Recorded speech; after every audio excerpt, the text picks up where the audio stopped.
Welcome to a journey through time, across a land of stunning contrasts and epic stories. This is Australia, a continent shaped by ancient traditions and modern ambitions. From its fiery red heart to its sparkling blue coasts, every part of this land tells a tale. Today, we're going to travel back through millennia to uncover the rich, complex, and sometimes turbulent history of this incredible nation. So, buckle up as we explore the story of Australia, from the dreamtime to the present day. Before the first ships ever graced its shores, before maps were drawn or flags were raised, this continent was already home to the world's oldest living culture.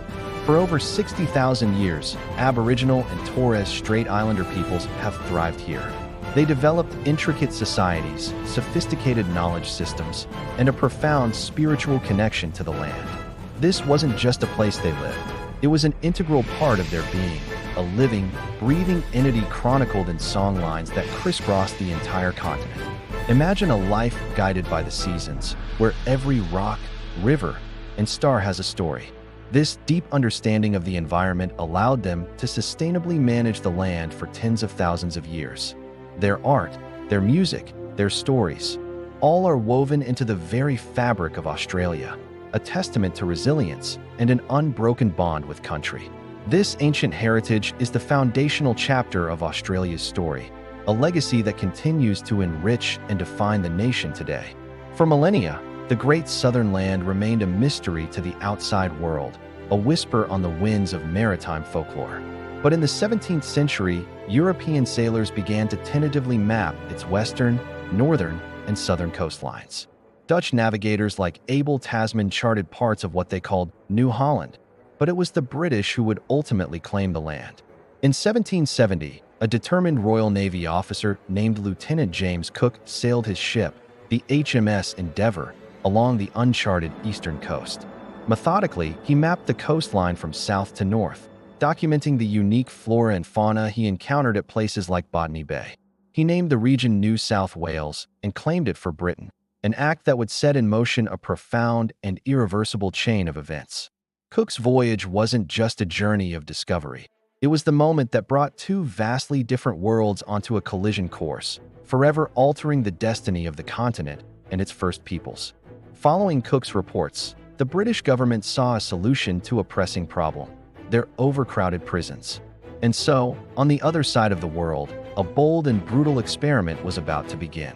In 1788, a fleet of 11 ships, known as the First Fleet, sailed into what is now Sydney Harbor. On board were over 1,400 people, including more than 700 convicts, men, women, and even children, transported for crimes as minor as stealing a loaf of bread. Led by Captain Arthur Phillip, they established a penal colony named New South Wales. Life was incredibly harsh. The settlers faced starvation, unfamiliar terrain, and the constant struggle to survive in a completely alien environment.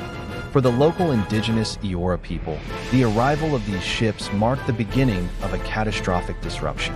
Their lands were taken, their resources depleted, and their lives were irrevocably changed by conflict and the introduction of new diseases to which they had no immunity. This was the difficult and painful birth of modern Australia, a foundation built on punishment, survival, and dispossession. Over the next century, the single penal colony of New South Wales grew and fractured into several distinct colonies. Van Diemen's Land, later Tasmania, became a notorious secondary penal settlement.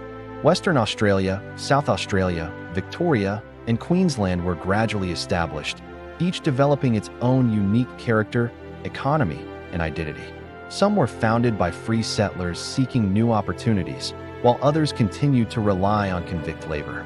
The discovery of gold in the 1850s, particularly in Victoria and New South Wales, triggered a massive population boom.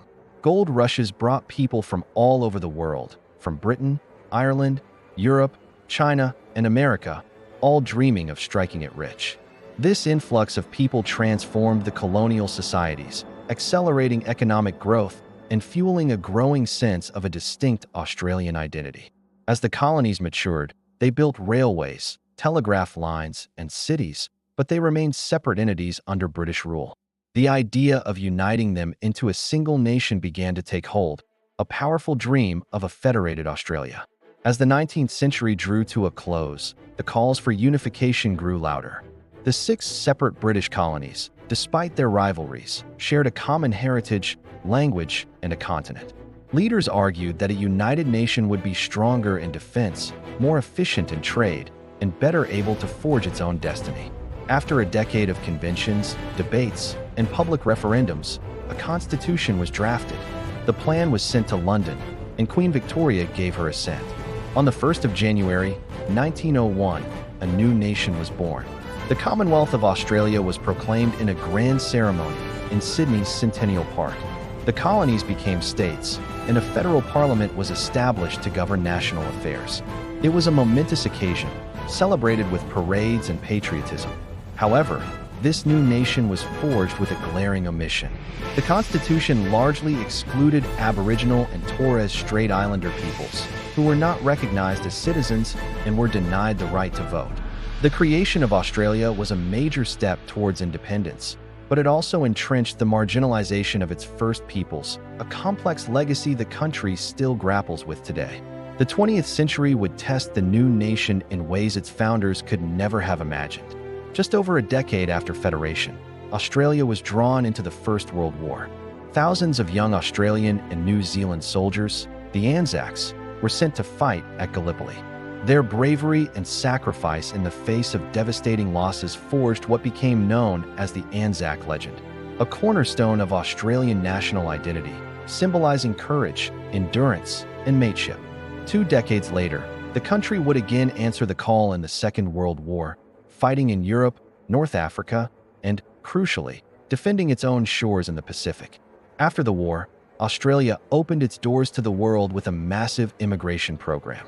The policy of populate or perish brought millions of people from across Europe and later from Asia, the Middle East, and Africa. This wave of migration fundamentally transformed Australian society. It diversified the culture, enriched the cuisine, and turned its once predominantly Anglo-Celtic cities into vibrant, multicultural hubs. Australia stepped onto the global stage, evolving from a distant dominion of the British Empire into the confident, diverse, and complex nation it is today. And that brings us to the present. The story of Australia is a story of survival, of change, and of the ongoing journey to define itself. It's a tale of an ancient land and its first peoples, whose culture endures as a vital part of the nation's soul. It's the story of convicts and settlers who built a new society from scratch, of gold seekers and immigrants who came in search of a better life. It's a history marked by conflict and injustice, but also by incredible resilience, innovation, and a spirit of giving everyone a fair go. From its ancient rock art to its modern, bustling cities, Australia is a place where many stories converge.